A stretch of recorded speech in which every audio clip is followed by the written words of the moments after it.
என்னம்மா பண்ண போறீங்க? நான் பொங்கல் பண்ண போறேம்மா. சாதம் கொஞ்சம் மிச்சம் இருக்கு. அதை சுட வச்சு பாசிப்பருப்பு வேக வச்சு நான் பொங்கல் பண்ண போறேன். அதை நான் அப்புறமா காமிக்கிறேன். சரி சரி. செய்யறது இப்போ தேவையான பொருட்களை நான் காமிக்கிறேன். நான் ஓகே. அதுக்கு என்னென்ன போடணும். இப்போ சாதத்தை சூடு பண்ணுறீங்களா? சூடு பண்ண மிச்ச சாதம் வேஸ்ட்டாக தானே போகும். அதை ஏன் நம்ம வேஸ்ட் பண்ணணும்?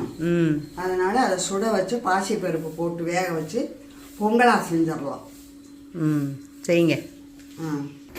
அந்த பாசிப்பருப்பை தனியாக வேக வைக்கிறோமா, குக்கரில் வைக்காம தனியாக வடச்சட்டிலையோ பாத்திரத்துலையோ எதுலையோ, ஆனால் வேக வச்சு தனியாக வேக வச்சு கலந்து பொங்கல் தாளிக்கணும். இப்போ நான் தனியாக தான் வேக வைக்க போகிறேன். ஓகே. தண்ணி கொதிக்கவும் பருப்பை போடணுமா. எப்போவுமே பருப்பு தனியாக போட்டு ஒரு தனியாக வச்சு தான் நான் எப்போவுமே கலக்குவேன். குக்கரோட ஒன்றா நான் வைக்கிற பழக்கம் இல்லை எனக்கு. தனித்தனியாக செஞ்சு தான் கலக்குவேன். அம்மா, இது வெந்த சாதம் தானே, எத்தனை விசில் விடணும்? 4-5 விசில் வரணுமா. சூடாகிறதுக்கு சோறு சூடானோடனே எடுத்து பருப்பு வெந்தோடனே கலந்து காமிக்கிறேன் உங்களுக்கு. தாளிச்சு சட்னி உங்களுக்கு வேர்க்கடலை சட்னி அரைக்க வேர்க்கடலை வறுக்கிறேம்மா. வருங்க. வறுத்துச்சா? இன்னும் இல்லைம்மா, நல்லா வறுக்கணுமா. வறுத்தீங்களா? வறுத்துட்டேம்மா.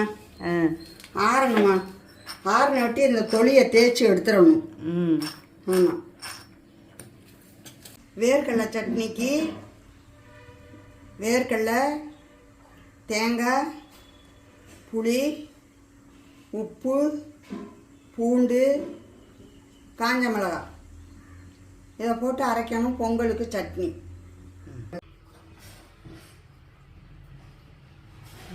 ஹிந்தி காமிக்கட்டா?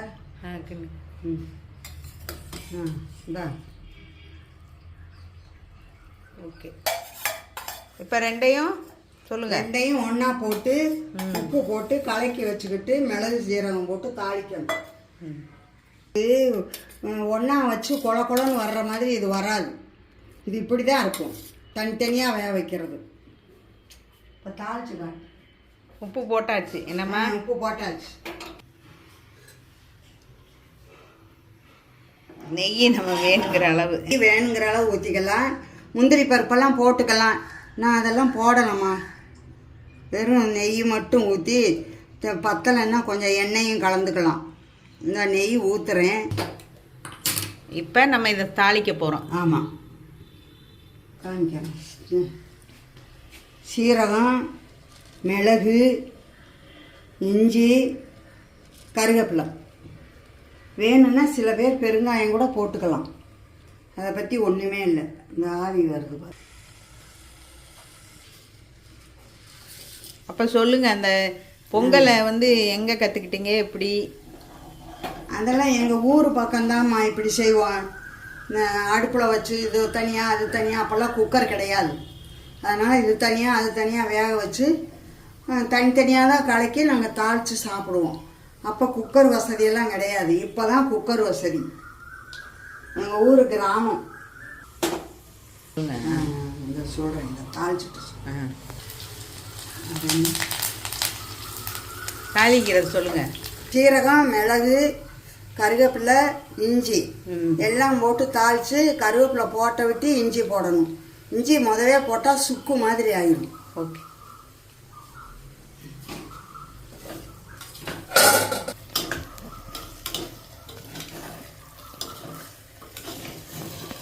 நான் பாருங்க, இதே மாதிரி அந்த சோறு பழைய சோறு இருந்துச்சுன்னா தண்ணியை புழிஞ்சுட்டு கடுகு, உளுந்தம்பருப்பு, காஞ்ச மிளகாய் இல்லை பச்சை மிளகாய் எல்லாம் இங்கே போட்டு தாளித்து தேங்காய் சில்லு எல்லாம் நறுக்கி போட்டு வெங்காயம் எல்லாம் நறுக்கி போட்டு தாளித்து நல்லா சுட சுட வச்சுக்கிட்டு இவ்வளோ தேங்காய் சட்னி வச்சு அரைச்சி சாப்பிட்டோம்னா இன்னும் நல்லாயிருக்கும். பழையதை வீணாக்கக்கூடாது. எங்கள் வீட்டில் அதிகமான ஆளுங்க. அதனால நாங்கள் காலியே பண்ண மாட்டோம், கீழேயே ஊற்ற மாட்டோம். எல்லாமே அதுக்கு எப்படி செய்யணுமோ செஞ்சுருவோம். ஃப்ரிட்ஜெல்லாம் கிடையாது எங்கள் வீட்டில். இப்போ பொங்கல் ரெடி ஆயிடுச்சாம்மா? ரெடி ஆயிடுச்சுமா. பாருங்க, அதுக்கப்புறம் சொல்லுங்க. எல்லாத்தையும் போட்டு சொல்லுங்கள். எல்லாத்தையும் போட்டு மிக்சியில் அரைக்கணும். உங்களுக்கு எவ்வளோ தேவையோ போட்டுக்கலாம். தேங்காயோ வேர்க்கடலையோ. நான் கொஞ்சமாக எனக்கு தகுந்தது நான் போட்டிருக்கேன். தண்ணியாக தான் இருக்கணும். சரி. நான் கடுகு உளுந்தம் பருப்பு போடுறேன். பூண்டு போட்டதுனால வெள்ளை பூண்டு போட்டதுனால பெருங்காயம் தேவைப்படாது. கருவேப்பிலை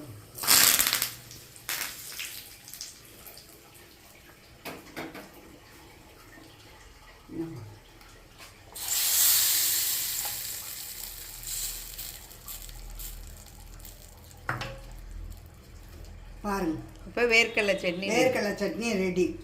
நீங்கள் எது இட்லி தோசை கூட வேர்க்கடலை சட்னி அரைச்சிக்கலாம். நல்லாயிருக்கும். நாங்கள் கிராமத்தில் இதெல்லாம் கிடைக்காது. வீட்டில் உள்ள வேர்க்கடலையை உரித்து உடனே 5-6 வறுத்து போட்டு நாங்கள் செஞ்சுருவோம். எங்களுக்கு அதுதான் பழக்கம். எனக்கெல்லாம் ஆரம்பத்துலேருந்து விவசாயத்தை பற்றி தெரியும். அதனால் எல்லாமே எங்களுக்கு அதான். இங்கே நான் இதுக்கு கிராமத்துலேருந்து சென்னை வரவுமே இந்த பழக்க வழக்கமும் கொஞ்சம் பழகிக்கிட்டோம். ஆனால் அந்த பழக்க வழக்கத்தை தான் நான் இப்போ செய்வேன். சுட சுட பொங்கல்மா. பொங்கல் செஞ்சாச்சு. வேர்க்கடலை சட்னி அரைச்சி வச்சுருக்கேன். பாருங்கள், நீங்கள் இதே மாதிரி நீங்கள் செஞ்சு பார்த்துட்டு அதுக்கப்புறம் எனக்கு சொல்லுங்கள். நான் கிராமத்துலேருந்து செய்கிறவ, அதனால் உங்களுக்கு பிடிக்கும்னு நினைக்கிறேன். ஸ்ரீலட்சுமி சேனலில் லைக் பண்ணுங்கள், ஷேர் பண்ணுங்கள்.